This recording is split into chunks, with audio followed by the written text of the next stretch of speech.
Good morning, नमस्कार दोस्तों। आशा करता हूँ आप सभी बहुत अच्छे होंगे। मेरा नाम है सुनील। स्वागत करता हूँ आप सभी का मेरे YouTube channel star education by Sunil sir में।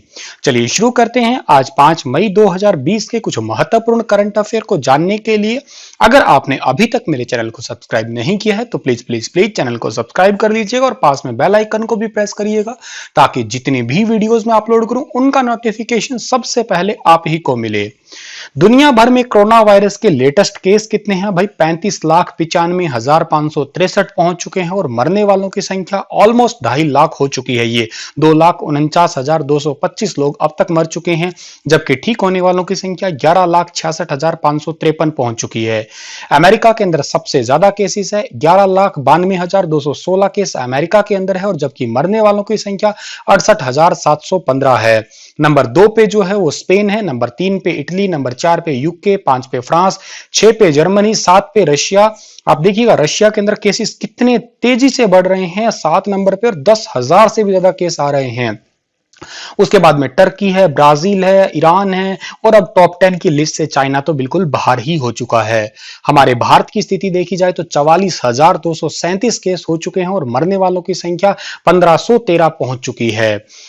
सबसे पहला मेरा क्वेश्चन है आज का कि पश्चिम बंगाल ने पत्रकारों और फ्रंट लाइन वर्कर्स का कितने लाख रुपए तक का जीवन बीमा कराने का ऐलान किया है?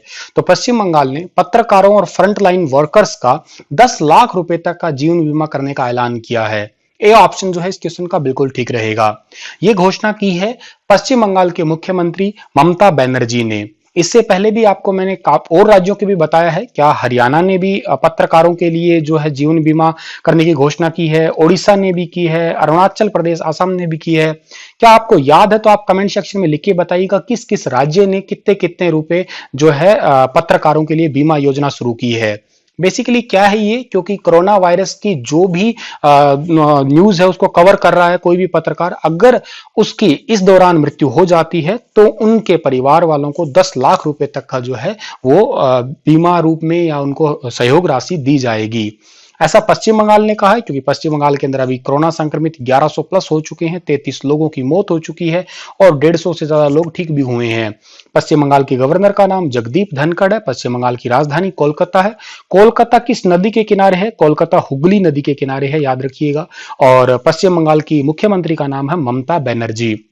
पश्चिम बंगाल के अंदर दुनिया का सबसे बड़ा डेल्टा है जिसका नाम आपको याद रहना चाहिए, सुंदरवन डेल्टा है। ठीक है, दुनिया का सबसे बड़ा डेल्टा ये गंगा नदी पे बना हुआ है। वैसे गंगा और ब्रह्मपुत्र जिसका नाम पद्मा और जमुना उनके मुहाने पे ये बना हुआ है। और इसी डेल्टा पे या सुंदरवन डेल्टा पे जो है वो जूट नामक फसल जो है वो सबसे ज्यादा होती है, वो भी आपको याद रखनी ही चाहिए। विश्व एंटी डोपिंग एजेंसी, जिसको वाडा के नाम से पुकारते हैं, ने डोप टेस्ट में फेल होने पर भारतीय डिस्कस थ्रो संदीप कुमारी पर कितने साल का प्रतिबंध लगा दिया है?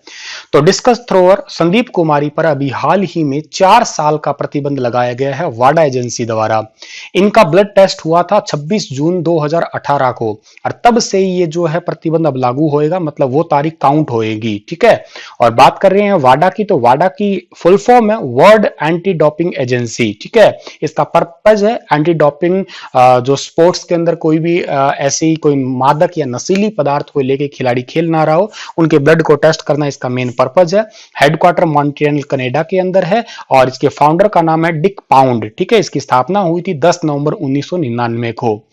आगे बढ़े हम लोग, तो राष्ट्रमंडल खेल महासंघ ने हाल ही में कहा है कि राष्ट्रमंडल युवा खेल 2021 के बजाय अब किस साल में होंगे? राष्ट्रमंडल खेल 2021 में होने वाले थे लेकिन अब उन्हें टाल के 2023 में कर दिया। उसका रीजन है कि 2021 में टोक्यो ओलंपिक होने वाले हैं, ताकि दोनों सामने सामने हो जाएंगे, दोनों की डेट्स में काफी सारा कंफ्यूजन होगा, तो करके उन्हें आगे कर दिया गया है 2023 तक। और ये आगे करने का सबसे बड़ा कारण भी कोविड-19 ही है, जैसा कि आपको पता ही है। और राष्ट्रमंडल खेलों की शुरुआत, पहला इवेंट 1930 के अंदर हुआ था, याद रखिएगा। और राष्ट्रमंडल युवा खेल का जो 7th सीजन जो है वो 1 से 7 अगस्त तक जो है वो त्रिनाद टोबैको में होना था 2021 के अंदर, लेकिन उसे अभी टाल के 2023 में कर दिया गया है। आईसीसी द्वारा जारी ताजा रैंकिंग में भारत को कितने स्थान पे रखा गया है?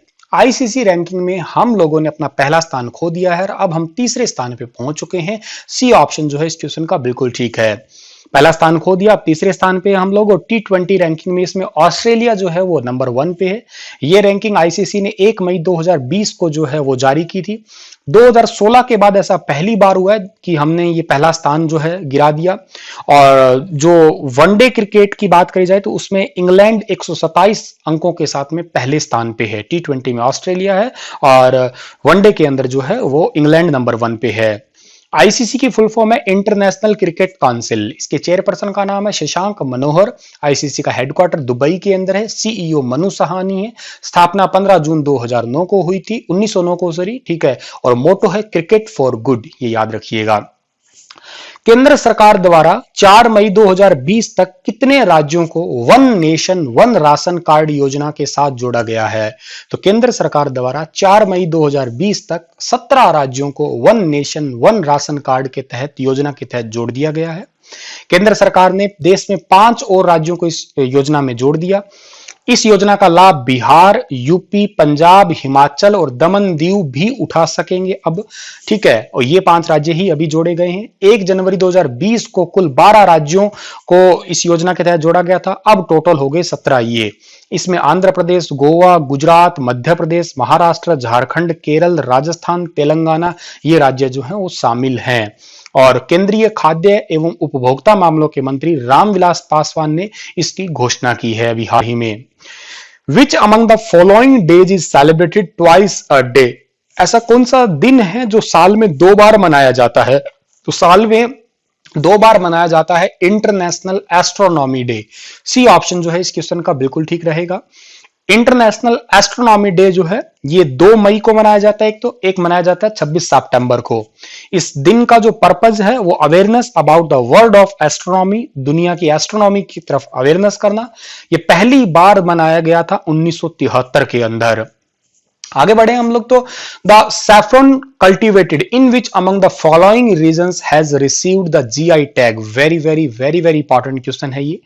केसर की खेती के लिए किस राज्य में जीआई टैग मिला है? तो ये मिला है कश्मीर की सैफरन को, ठीक है। ये केसर का पौधा है और ये जीआई टैग का मतलब ये है कि ये खास प्रकार की केसर है। अब भारत में और किसी राज्य में नहीं उगा सकते हैं। ये कश्मीर वाली केसर सिर्फ कश्मीर में ही उगाई जा सकती है।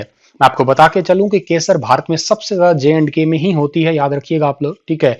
इस तरीके से उनके फूलों के अंदर से ये पंखुड़ियां तोड़ी जाती है केसर की। इसके अलावा 3 और चीजों को जीआई टैग मिला था, मैंने आपको कल परसों ही पढ़ाया था। मैं आपको फोटो आज दिखा चुका हूं, तो आप इनका कमेंट में नाम लिखिएगा। ये मणिपुर के चावल हैं वैसे तो, ठीक है, लेकिन इनका पर्टिकुलर नाम है उनका वो बताइएगा। ये एक मिठाई है और ये भी गोरखपुर का एक इसका नाम है। आप मुझे कमेंट सेक्शन में लिखाइएगा। मैं आपको बहुत कुछ हिंट दे चुका हूं अभी तो, ठीक है, वरना तो मैं सब कुछ बता ही दूंगा। इन तीनों को ही जीआई टैग मिला था, लिखिएगा कमेंट में आप। निम्न में से कोल माइनर्स डे कब मनाया जाता है? कोल माइंस डे मनाया जाता है 4 मई को। सी ऑप्शन सही है इस क्वेश्चन का हमारा। इसका मुख्य उद्देश्य है खाद्यान्नों में काम करने वालों के प्रति लोगों को थोड़ा समर्पित करना, उनके प्रति समर्पित करना इस दिन को। 2019 में अंतरराष्ट्रीय संगठन जो है या यूएनओ ने जो कहा है कि सबसे ज्यादा दुनिया में मुश्किल काम जो है वो है कोयले की खदान में काम करना। हाल ही में किस देश ने कोविड-19 के चलते क्रिकेट गेंद को लार से चमकाने पर प्रतिबंध लगा दिया है? आप सभी क्रिकेट देखते होंगे तो इस तरीके से वो मुंह की लार लगा के गेंद पे लगाते रहते हैं, थोड़ा उसको फिसलन सी हो जाए ताकि हाथ से जल्दी छूट जाए। तो इस पे रोक लगा दी है अभी हाल ही में ऑस्ट्रेलिया ने। उसका सबसे बड़ा कारण आपको पता ही है, क्योंकि ड्रॉपलेट से कोरोना वायरस फैलता है, तो इसी वजह से इस पे ये रोक लगाई गई है। ऑस्ट्रेलिया को मैप में देखिएगा, ये है ऑस्ट्रेलिया। ऑस्ट्रेलिया की राजधानी कैनबरा है। ऑस्ट्रेलिया की करेंसी ऑस्ट्रेलियन डॉलर है और ऑस्ट्रेलिया के प्रधानमंत्री स्कॉट मॉरिसन हैं। हाल ही में मशहूर इतिहासकार एवं लेखक रोनाल्ड विवियन स्मिथ का निधन कितने वर्ष की आयु में निधन हो गया है? तो ये अभी निधन हुआ है इनका 83 वर्ष की आयु में। ये जो आपको फोटो में दिखाई दे रहे हैं यही है रोनाल्ड स्मिथ। इनका 83 वर्ष की आयु में निधन हो गया है। 1938 में इनका जन्म हुआ था। इनके पिता साल्वाडोर स्मिथ ग्वालियर आर्मी में कर्नल रह चुके हैं। चलिए, आज के करंट अफेयर इतने ही थे। इसी के साथ मैं आपसे अलविदा लेता हूं। कल फिर हाजिर होऊंगा कुछ लेटेस्ट अपडेट के साथ में। तब तक के लिए आप हंसते रहना, मुस्कुराते रहना। धन्यवाद।